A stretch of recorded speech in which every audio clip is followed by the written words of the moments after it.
তোমার আমার কল্পনার রাজ্যই হলো পড়শি ডায়েরি, যার অপর নাম ভালোবাসা।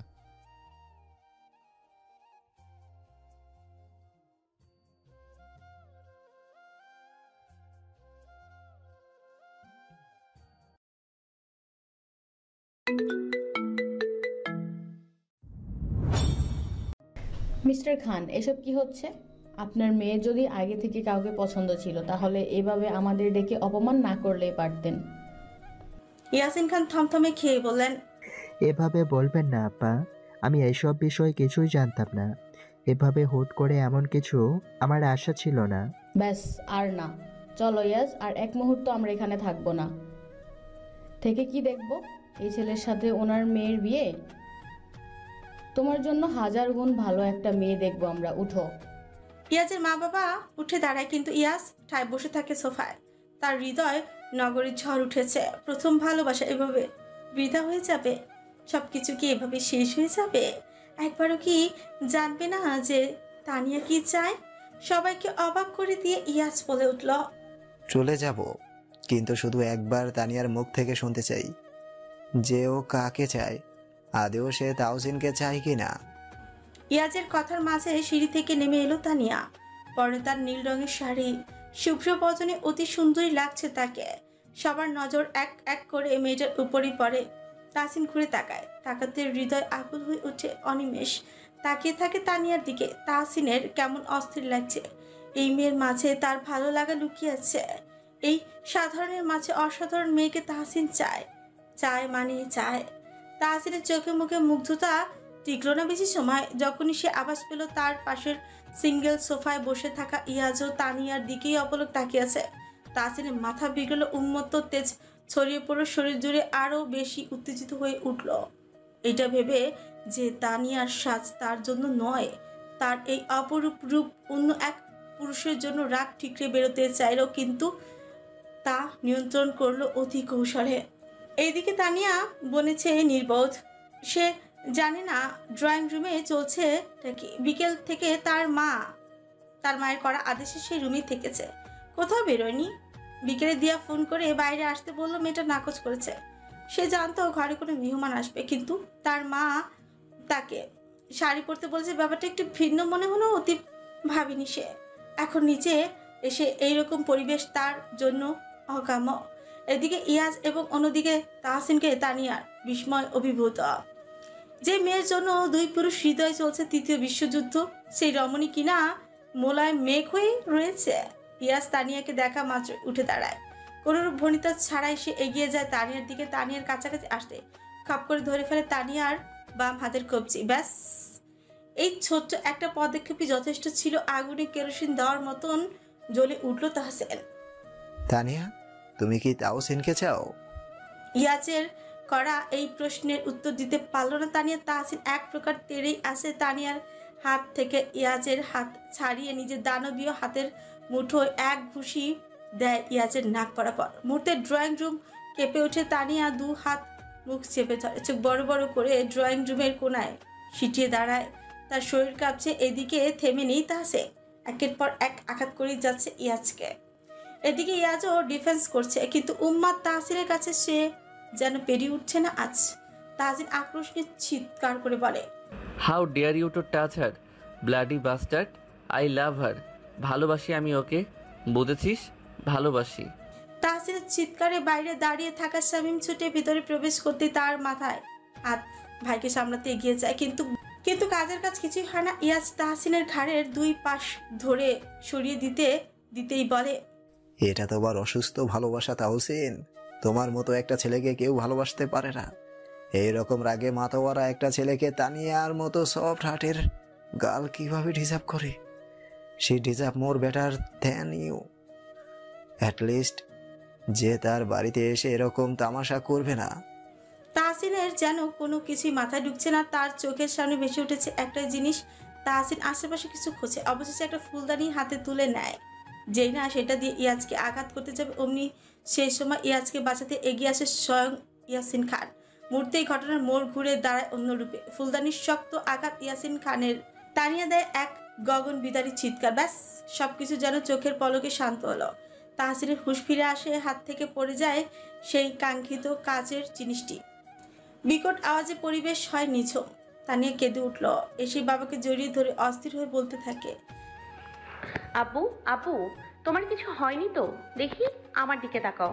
কিছু হয়নি তো তোমার আব্বু? আমি ঠিক আছি। এদিকে ইয়াজের মা কেঁদে একাকার। তার একমাত্র ছেলে ইয়াজ আদর যত্নে বড় হয়েছে। আপন সন্তানের এমন অবস্থা দেখে কোনো মাই ঠিক থাকতে পারে না। ইয়াজকে জড়িয়ে ধরে বলতে লাগলো, আমি বলেছিলাম চলো এখান থেকে, আমার কথা শুনলি না তো? এ পাগল ছেলেটা তোর কি অবস্থা করেছে দেখেছিস? কালকে এই উন্মাদটাকে জেলে ঢুকাবি। মা! একদম চুপ, আর কোনো কথা বলবি না। এই মেয়ের বাবা তোর সাথে বিয়ে দিতে রাজি থাকলেও আমি দেব না। কোথাকার কোন পাগল ছেলে ভালোবাসার দাবি নিয়ে এসে এরকম তামাশা করে। এমন বাড়ির মেয়ের সাথে তোর বিয়ে দেব? কখনো না। দরকার পড়লে তোকে আজীবন চিরকুমার করে রাখবো। ইয়াজ পারে না নিজের মাকে শান্ত করতে। ইয়াজের মা বাবা এক প্রকার তাকে টেনে নিয়ে বেরিয়ে যায়। এইদিকে তানিয়া অপমানে নিশ্চুপ, চোখের কোণ থেকে পানি গড়িয়ে পড়ছে তার। তারা মধ্যবিত্ত হলেও কখনো এহেন অসম্মানের কবলে পড়েনি। সব হয়েছে তার জন্য। তাহসিন কেমন সে জানতো, তারপরও নিস্তব্ধতার সহিত তাহসিনের সাথে তার পরিচয় এগিয়ে নিয়ে যাওয়া ভুল ছিল। তানিয়া হু হু করে কেঁদে উঠল। এদিকে তানিয়ার প্রতিটি চোখের জল বিন্দু তাহসিনের চিত্তে রক্তক্ষরণ করে। তাহসিন বারবার শুকনো ঠোক গেলে লম্বা শ্বাস টানে, মাথার চুল আঁকড়ে ধরে। সবকিছু এলোমেলো হয়ে গেছে, সবকিছু যেন শেষ হয়ে গেছে। তাহসিন নিস্তেজ কণ্ঠে ডেকে উঠছে, তানিয়া, তানি, আমি আমি তাহসিনের কণ্ঠ কাঁপছে, কথা বলতে বেগ পোহাতে হচ্ছে। এদিকে তানিয়া যেন হঠাৎই ফুঁসে উঠল ক্রোধে। লাল হওয়া শুভ্র মুখশ্রী নিয়ে তাকালো তাহসিনের দিকে। মেয়েটার চোখের কোণ রক্তিম হয়ে উঠেছে। তানিয়া ভারী কি নিঃশ্বাস ফেলে কর্কশ কণ্ঠে বলে ওঠে, চলে যান। তাহসিন অসহায় তাকালো, করুণ কণ্ঠে বলল, তানি, আমার একটা কথা শোনো প্লিজ, প্লিজ একবার আমার কথা শোনো। সুঠাম প্রশস্ত বক্ষ কাঁপছে তাহসিনের। বদমেজাজি তাহসিন যেন হিমেল বাতাস হয়ে যায় এই রমণীর কাছে। তানিয়ার রাগে অগ্নিশর্মা হয়ে চিৎকার করে ওঠে, গড়িয়ে পড়া অশ্রু মুছে ভ্রু কিঞ্চিত করে দাঁতের দত চেপে পিষে ভারী নিঃশ্বাস নিতে নিতে বলতে লাগলো, সবকিছু ইচ্ছে করে করেছেন তাই না? তানিয়া চোখের আকার বড় করে তড়িৎ খাপছাড়া ভাবে বলে উঠছে, না না না তানিয়া, আপনি জানেন আজ আপনি কি করেছেন? আমার ছোট্ট জীবনের সবচেয়ে বড় আঘাত দিয়েছেন আপনি। আব্বু আজ অসম্মান হয়েছে আপনার জন্য, শুধুই আপনার জন্য। কিসের এত রাগ আপনার? কিসের এত ক্রোধ যে আক্রোশের বশে আপনি কাউকে মানুষ মনে করেন না? আবার আসেন ভালোবাসার দাবি নিয়ে। আজকের অসম্মান পারবেন মিটিয়ে দিতে? পারবেন আমার চরিত্রে আঙুল তুলে ধরা সেই কাঙ্ক্ষিত মুহূর্তে বিলীন করে দিতে? পারবেন না, কিছুই করতে পারবেন না। আপনি শুধুই পারেন আঘাত করতে, যেমনটা আজ আমায় করেছেন। শারীরিক আঘাতের চিকিৎসা আছে, কিন্তু হৃদয়ের আঘাতের। তাহসিন শুধুই শোনে তানিয়ার কথা, তীরের মতো ফালা ফালা করে দিচ্ছে হৃদয়। তাহসিন হুট করেই হাঁটু গেড়ে বসে পড়ে তানিয়ার সামনে, দুর্বল অসহায় কঞ্চে বলে উঠে, ভালোবাসি তোমায়, ভালোবাসি। একটা সুযোগ দাও, দয়া করে একটা সুযোগ দাও তানিয়া। আমি ঠিক হয়ে যাব, বিশ্বাস করো। রাগ করব না কখনো, কসম করে বলছি। নিজেকে একদম পাল্টে ফেলবো। আমায় ফিরিয়ে দিও না তানি, মরে যাব। আমায় বিয়ে করবে তানিয়া? বিয়ে করো আমাকে তোমার করে নাও। তাহসিনের সমস্ত কথা যেন বিরক্ত লাগছে তানিয়ার কাছে। অধিক খুশি উঠে বলে, আর কত ছোট করবেন? উঠুন, উঠে দাঁড়ান তাহসিন। তানিয়ার রাগী কণ্ঠে তাহসিন সহসা উঠে দাঁড়ায়। তানিয়া হেঁটে দরজার সামনে দাঁড়িয়ে কঠিন কণ্ঠে বলে, আর এক সেকেন্ডও আমি আপনাকে দেখতে চাই না। চলে যান এক্ষুনি, চলে যান। আমি আর আপনাকে দেখতে চাই না, চলে যান। তাহসিন হেঁটে তানিয়ার মুখোমুখি দাঁড়িয়ে বলে, ভালোবাসি। আমাকে, আমার চরিত্রকে, আমার আব্বুকে অসম্মান করা কোনো মানুষকে আমি দেখতে চাই না, চলে যান।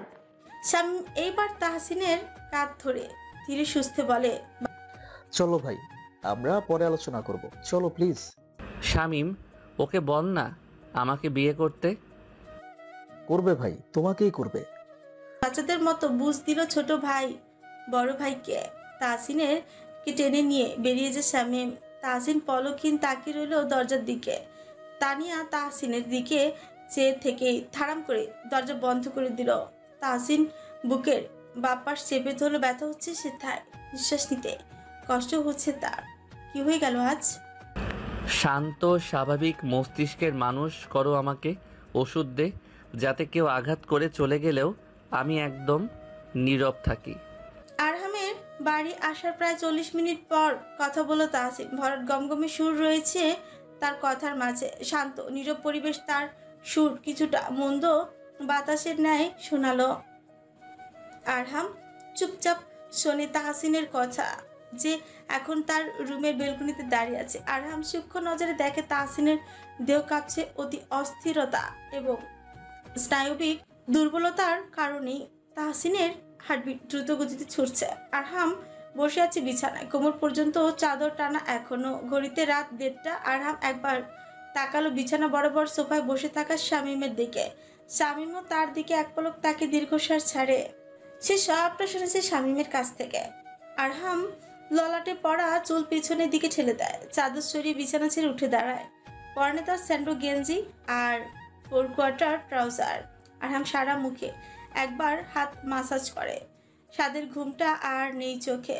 এরকম বন্ধু থাকলে কি আর লাগে। ভাগ্যিস বাবা তার জেগেছিল দরজা খোলার জন্য। আরহাম স্লিপার পরে এগিয়ে যায় তাহসিনের দিকে। ছেলেটার দেহে সেই জার্সি, যার অবস্থা এখন করুণ। আরহাম গিয়ে সোজা তাহসিনের কাঁধ স্পর্শ করে ধীম কঞ্চে বলে, রুমে আয়, আগে গোসল করে ফ্রেশ হয়ে নে, then we will talk. Tahsin ঘুরে তাকায়, ভারী নিঃশ্বাস ফেলে সোজা আরহামের বুকের কাছের গেঞ্জি আঁকড়ে ধরে হিসিয়ে বলে, ও আমাকে নিজের চোখের সামনে দেখতে চায় না আরহাম। শি হাইট মিস্টার, আমার মাথা ছিঁড়ে যাচ্ছে। আর তুই পড়েছিস গোসল নিয়ে। ওষুধ দে আমায়, যে কোনো ওষুধ, মাথা ঠান্ডা রাখার যে কোনো ওষুধ আমায় দে। আরহাম নাক ফুলিয়ে জল শক্ত করে তাহসিনের বুকে ধাক্কা দিয়ে দূরে সরিয়ে দিয়ে বলে, পৃথিবীর কোনো ঔষধ তোকে ঠিক করতে পারবে না তাহসিন, যতক্ষণ না রোগী নিজে ঠিক হতে চায়। আসলে তুই কখনো স্বাভাবিক এবং শান্ত মস্তিষ্কের মানুষ হতেই চাসনি। তুই তোর এই হট টেম্পার্ড নিয়ে অনেক আরামে ছিলি। তানিয়ার জায়গায় অন্য কেউ থাকলে তোকে চাপকে লাল করে দিত। একটা মেয়ের জন্য তার সম্মানটা কতটা গুরুত্বপূর্ণ সেটা তুই কি জানিস? মেয়েটার বাড়িতে গিয়ে তামাশা করে এসে এখন ভালো হওয়ার ওষুধ চাস? পাগল ভেবেছিস আমাকে? আবার এখন আমার উপর গরম দেখাস? আরহাম কথাগুলি বলে থামলো। সত্যি বলতে সে তাহসিনের উপরে মোটেই রাগ করেনি।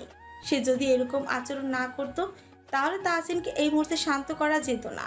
এদিকে তাহসিন রেলিং চেপে ধরে দাঁড়িয়ে আছে, জোরে জোরে নিঃশ্বাস ফেলছে সে। চোখের সামনে ভেসে উঠল তানির অশ্রুসিক্ত নেত্র। আরহামের কথাগুলি তাহসিন কিছুটা স্থির করে, শুকনো ঢোক চিপে বলে, কবে এতটা ভালোবেসে ফেললাম বুঝে উঠতে পারিনি। কি করলাম আমি এটা? কেন করলাম? বলি তাতে দাঁত পিষে নিজের মাথার চুল ধরে তাহসিন। এইবার আরহাম এগিয়ে আসে, তাহসিনের বাহু ধরে নিজের সমান্তরালের দাঁড় করিয়ে বলে, তানিয়া কি তোকে বলেছে সে তোকে হেইট করে? এত বড় কাণ্ড ঘটিয়ে দেওয়ার পর সে কি তোকে একটা কটু কথাও শুনিয়েছে? তানিয়া যা বলেছে তা শুধু সেই সময় পাল্টা প্রতিক্রিয়া। কিন্তু ভেবে দেখতো, তোকে সে একটাও অসম্মানজনক কিংবা ঘৃণামূলক কথা বলেছে? বলেছে যে তাহসিন আমি আপনাকে ঘৃণা করি? তাহসিনের সাথে সাথেই মাথা ঝাঁকায়, না বুঝায় তানিয়া তাকে এরকম কিছু বলেনি। আরাম মুচকি হেসে বলে, যাকে আমরা ভালোবাসি তাকে আমরা কখনো ঘৃণা করতেই পারি না তাহসিন।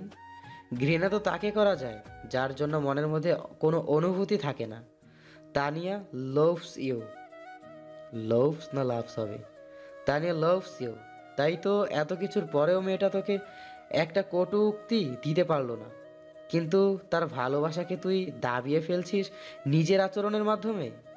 এইবার যে তোকে সেই ভালোবাসা পেতে গেলে প্রচুর তেল খরচ করতে হবে, ধৈর্য দেখাতে হবে, সহ্য ক্ষমতা দৃঢ় করতে হবে।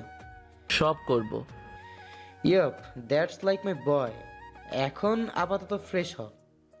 তাহসিন কথা না বলে এই রুমে প্রবেশ করে, সোজা যায় ওয়াশরুমে। আরাম নিজের কাপড় বের করে তাহসিনকে দেয়। ততক্ষণে নিচে যায় কিছু খাবার আনতে। ফ্রিজে আপাতত এক কড়াই বিরিয়ানি আছে। আরহামের বাবা রান্না করেছে আজ। আরহাম বিরিয়ানি গরম করে দুটো প্লেটে নিয়ে নেয়, সালাদ করে, অতঃপর সব নিয়ে রুমে প্রবেশ করে। ততক্ষণে তাহসিন ফ্রেশ হয়ে আসে। শামীম খাওয়া শুরু করে দিয়েছে। তার খিদে পেয়েছে প্রচুর। তানিয়াদের বাড়ি থেকে বেরিয়েছে কতক্ষণ। হাইওয়েতে গাড়ি দাঁড় করিয়ে গাড়ির বনেটের উপর বসেছিল তাহসিন। শামীমও নীরবে ভাইয়ের দুঃখের সঙ্গী হয়ে বসেই ছিল গাড়ির মধ্যে। তাহসিন বিছানায় মাথা নিচু করে বসে আছে। আরহাম তাকে প্লেট এগিয়ে দিয়ে হেসে বলে, বাবা রান্না করেছে, খেয়ে বল কেমন হয়েছে, সকালে উঠে ফিডব্যাক দিস। তাহসিন খাবে না জানায়। আরহাম তাহসিনের পিঠে চাপড় মেরে বলে, আশিক হতে গেলে ফিট থাকতে হবে। তাহসিন বুঝে যায় আরহাম নাছর বান্তা, তাই চুপচাপ খেয়ে নেয়। খাওয়ার পর তাহসিন দেখে আরহাম হাতে একটা ইঞ্জেকশনের সিরিজ নিয়ে বসে আছে। তাহসিন সুকুঞ্চিত করে বলে, এটা কি হবে? তোর মেজাজ ঠান্ডার ওষুধ আছে এতে, আয় তাড়াতাড়ি। তাহসিন গিয়ে বসে। আরহাম সময় ব্যয় না করে তাহসিনকে ইঞ্জেকশন পুশ করে। কিছু মুহূর্ত যেতে তাহসিনের চোখ জ্বলে লহমায় চোখ বুজে বিছানায় পড়ে যায় ধপ করে। শামীম চকিত চাহনি নিয়ে সবটাই দেখে। আরহাম হাঁপ ছেড়ে বলে, শামীম এরে ধর, বিছানায় শুয়ে দি, কাল সকাল 11টার আগে ঘুম ভাঙবে না জনাবের। তাহসিন ঘোরের মাঝেই বলে ওঠে, বিয়ে করব। যা কাণ্ড ঘটিয়েছো তুমি, তাতে মেয়ের বাবা অতি দয়ালু না হলে মেয়ে তুমি পাচ্ছ না বেটা। শামীম এবং আরহাম তাহসিনকে বিছানায় ভালো করে শুয়ে নিজেকে ঘুমিয়ে যায়। কালকের সকাল হবে নতুন ভালো কিছু আশা ধরনের মানুষের। নতুন সকালের নতুন সূচনা। আজ পরিবেশ কিছুটা মেঘলা হওয়ায় চলছে তীব্র, তবে বৃষ্টি দেখা মেলেনি এখনো। ইতিমধ্যে সবাই জেনে যায় কাল রাতের ঘটে যাওয়া ঘটনার সম্পর্কে। তাহসিনের পরিবার ছেলের কীর্তি শুনে অতি চিন্তিত। তাদেরও মেয়ে আছে, তারা বোঝে একটা মেয়ের বাড়িতে এমন তামাশার পরিণতি কেমন হয়। তাহসিনের বোন তানার সবটা শুনে খুব খারাপ লেগেছে তার। তানিয়া নামে মেয়েটির জন্য তাহসিনের মুখ থেকে কতই গল্প শুনেছে তানিয়া। আর মেয়েটার কথা বলার সময় তানহা দেখেছে তার ভাইয়ের চোখে মুখে ফুটে ওঠা উজ্জ্বলতা। তবে আজ যেন সবটা মিলিয়ে যাওয়ার পথে। শুধুমাত্র রাগ নামক এই শব্দের জন্য তানহা তার মায়ের পাশে বসে বলে, মামা, আমাদের একবার তানিয়া আপিদের বাড়ি যাওয়া দরকার। তোমার ছেলের হয়ে সাফাই গাইতে নয়, মেয়েটার পাশে দাঁড়াতে। ইস, না জানি মেয়েটা কত ডিপ্রেসড হয়ে আছে। তাহসিনের মা মেয়ের কথা এড়িয়ে যেতে পারল না। তিনি দীর্ঘ নিঃশ্বাস ত্যাগ করে বলল, তোমার বাবা মিস্টার ইয়াসিন সাহেবের সাথে কথা বলেছেন সকালেই। তিনি নিতান্তই তোমার বাবাকে সম্মান করে বলে সেরকম কিছুই বলেনি। ভদ্রলোক, অতি শান্ত মেজাজের, সাধারণ জীবনযাপন করেন তিনি। তার মধ্যে এরকম একটা ঘটনা ঘটে যাওয়াটা অনেক বিশ্রী। তাহসিন এর সাথে এই ব্যাপারে বোঝাপড়া হবে। ছেড়ে কথা বলবো না আমি তাকে। কি ভেবেছেটা কি সে নিজেকে? আরহাম এর বাড়িতে সে এখন। ছেলেটা কাল ওকে ঘুমের ইঞ্জেকশন দিয়ে ঘুম পাড়িয়ে রেখেছে। এখন যদি বাড়িতে থাকতো তাহলে ওর খবর করতাম আমি। তান্না মায়ের কাঁধে হাত রেখে বলে, দা ভাইয়ের ব্যবস্থা পরে করো, এখন তানিয়া আপিদের বাড়ি চলো। আমি আমার দা ভাই হয়ে কিচ্ছু বলবো না। কিন্তু মাম্মা, তুমি তো জানো দা ভাইয়ের রাগ প্রাকৃতিক। তাকে কি কম ডাক্তার সাইকিয়াট্রিস্ট দেখানো হয়েছে? আমরা জানি, কিন্তু সেটা তো আর বাহিরের মানুষ জানে না। আমার ছেলের ইমেজ খারাপ হয়, চোখে দেখেও কিছু বলতে পারি না। আচ্ছা বাদ দাও, রেডি হয়ে নাও, আমরা যাচ্ছি তানিয়াদের বাড়ি। তান্না আর কথা বাড়ায় না, উঠে চলে যায় নিজ কামরায়। ঘড়িতে তখন সকাল 11:30। চোখের পাতা পিটপিট করে তাহাসে। শরীর হালকা লাগছে তার। ঝরঝরে দেহ মস্তিষ্ক। লম্বা একটা নিঃশ্বাস টেনে উঠে বসে। সারা কক্ষ জুড়ে অন্ধকার, আশেপাশে কেউ নেই। চোখ বন্ধ করে একবার মাথা ঝাঁকালো, পরপর মনে পড়লো সবকিছু। তাড়া করে উঠে বসলো তাহাসে। কি ভেবে ছটপট বিছানা থেকে নেমে দাঁড়ায় সে। মুহূর্তেই জ্বলে ওঠে কক্ষের লাইট। হঠাৎ অন্ধকার থেকে আলো হতে তাহসিন ঝপ করে চোখ বন্ধ করে। সামনের চুল পেছনের দিকে ঠেলে দিয়ে দরজার দিকে তাকায়। দেখে আরিশ দাঁড়িয়ে আছে। সুঠাম দেহে পরিহিত কালো টি শার্ট এবং কালো রঙের জোগাড় সর্বদা পরিপাটি ভাব বিদ্যমান। আরিশ তাহসিনের দিকে একবার তাকিয়ে হাতে থাকা নাস্তার প্লেট টেবিলে রেখে গমগমে সুরে আওড়ায়, ফ্রেশ হয়ে নাস্তা করার আগে, তারপর আরহামের উপর রাগ দেখবে। তাহসিন আরিশের কথা সুকুচকে বলে, তুই এখানে কখন এসেছিস? যখন তুই কুম্ভকর্ণের মতো ঘুমিয়েছিলি তখন। যে আগে কথা আছে তোর সাথে। তাহসিন ফ্রেশে আসে নাস্তা করে বিনা বাক্যে।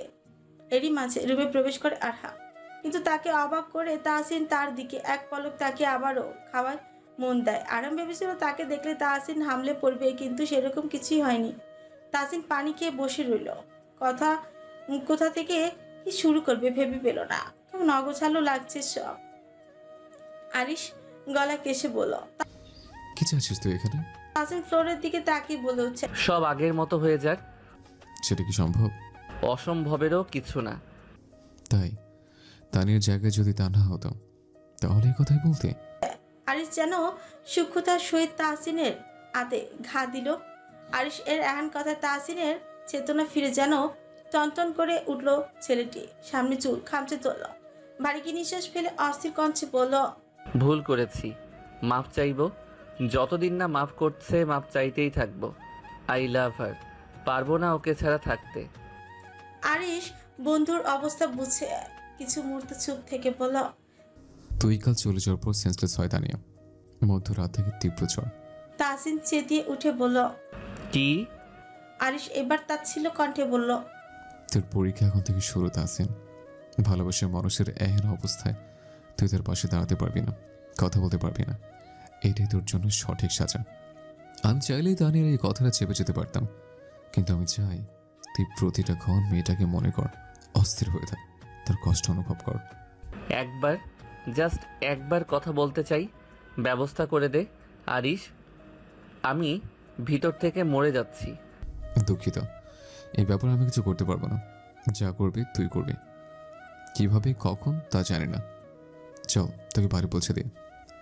Uncle is waiting for you. Shamim গাড়ি নিয়ে চলে গেছে, আমার সাথে চল।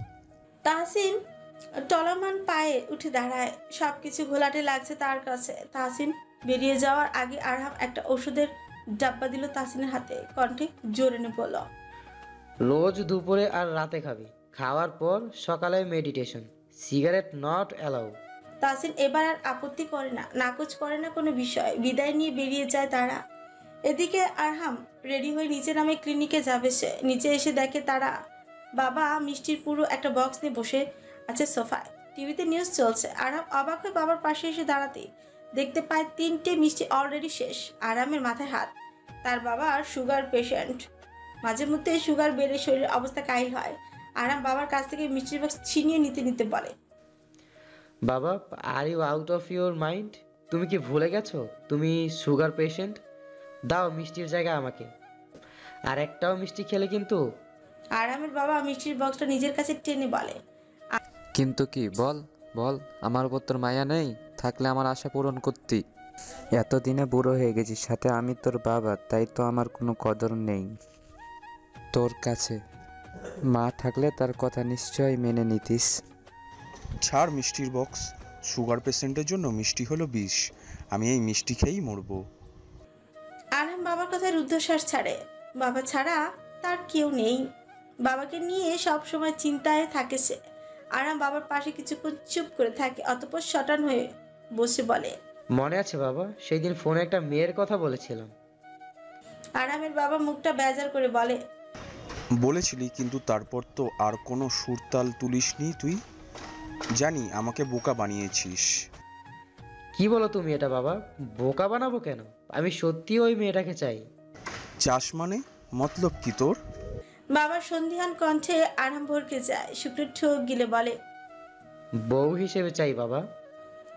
আরামের বাবার চোখ চকচক করে ওঠে ছেলের কথায়। তিনি এক প্রকার লাফিয়ে উঠল। বৃদ্ধ বয়সে এসে তিনি যেন বাচ্চা হয়ে উঠলেন। ছেলের সামনে বসে হাতের মুঠোয় হাত নিয়ে অতি উত্তেজনাপূর্ণ ভাবে বলে, সত্যি সত্যি বলছিস তুই? আরাম মুচকি হেসে আশ্বাস কণ্ঠে বলে, সত্যি বলছি বাবা, কিন্তু রেশম আমাকে চায় না। আমার প্রতি ওর অনেক অভিযোগ বাবা। কেন, তুই কি করছিস ওর সাথে? শুধু ওর ভালোবাসাকে আমি তাচ্ছিল্য করেছিলাম, কিন্তু ওর বয়সও ছিল অনেক কম। সেই বয়সে আবেগটাই বেশি ধরা দেয়। কিন্তু আমি কি জানতাম ওর সেই আবেগ মায়ায় আমি নিজেই আটকে যাব। আরামের বাবা রুদ্ধশ্বাস ছেড়ে বলে, চিন্তা নেই, আমি কথা বলবো মেয়েটির সাথে। এই মেয়েকে আমার ছেলের জন্য একদম হাতছাড়া করছি না। একদিন ছুটি নে, সজ্জা সম্বন্ধ নিয়ে যাব। আরাম বাবার হাত থেকে বক্স ছেড়ে নিয়ে বলে, যাব, কিছুদিনের মধ্যেই যাব। আমার দেরি হচ্ছে, আমি গেলাম। আর হ্যাঁ, 2 মাস তোমার সমস্ত রকমের মিষ্টি বন্ধ। বলেই আরাম চলে গেল। এদিকে তার বাবা মুখ ভিঙিয়ে বলে, এ আমার ছেলে হতেই পারে না, তিতা বেটা।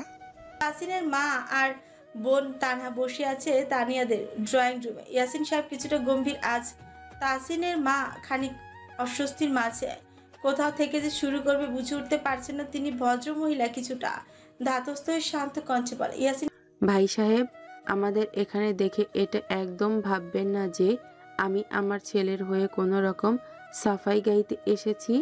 ও যা করেছে তার শাস্তি আমি আপনার ওপরেই ছেড়ে দিলাম। তাকে মাফ করার ইচ্ছে আপনার হাতে। আমি এসেছি তানিয়ার সাথে দেখা করতে। মেয়েটাকে কেন জানি দেখার ইচ্ছা জাগলো আজ প্রবল। দমিয়ে রাখতে পারলাম না নিজেকে, তাই চলে এসেছি।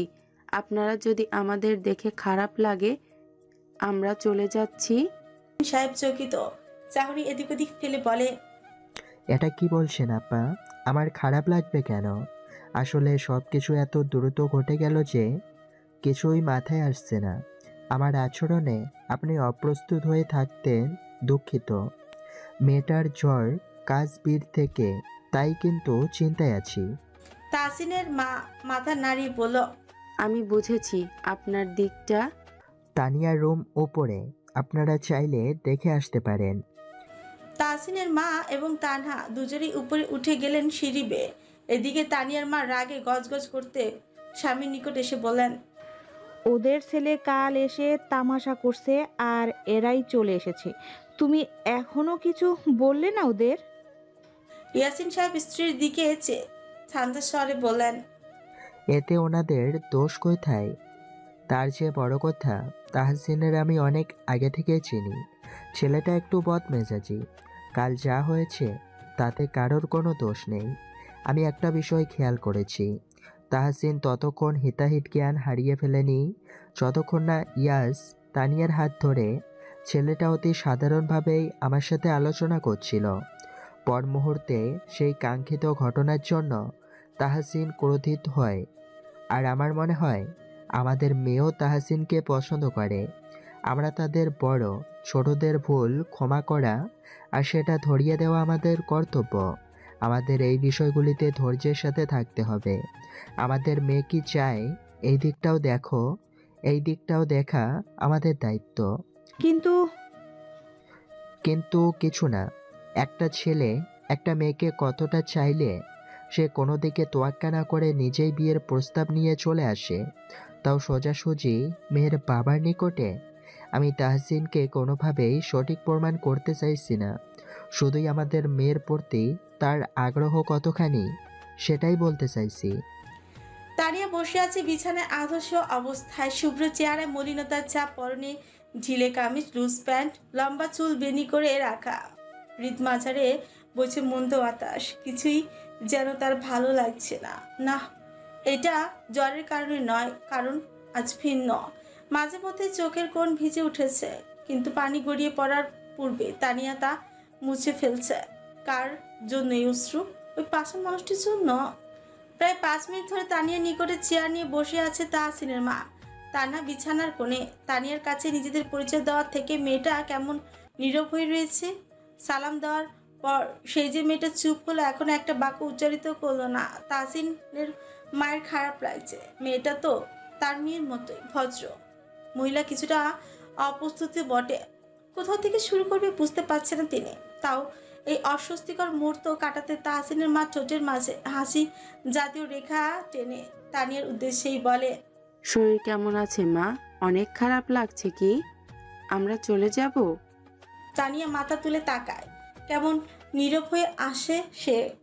মেকি হাসি ফুটিয়ে তোলার চেষ্টা করে বলে, এখন ভালো লাগছে আন্টি, প্লিজ। তাহসিনের মা এগিয়ে তানিয়ার মাথায় হাত বুলিয়ে দেয়, হতাশার নিঃশ্বাস ত্যাগ করে বলে, এই আন্টিকে মাফ করে দাও মা। আমি যদি জানতাম আমার ছেলেটা এমন কিছু করবে তাহলে তাকে এখানে আসতেই দিতাম না। তানি কিছুই বলো না, চুপ থাকে। তানহা তানির হাত ধরে বসে ফট করে করুণ কঞ্চে পড়ে, মিষ্টি আপি, I am sorry too. Tania নতজন হয়েই ভাবরেশীন কণ্ঠে বলে, প্লিজ আপনারা এগুলো বলে আমাকে ছোট করবেন না, এমনি অনেক ছোট হয়ে গেছে।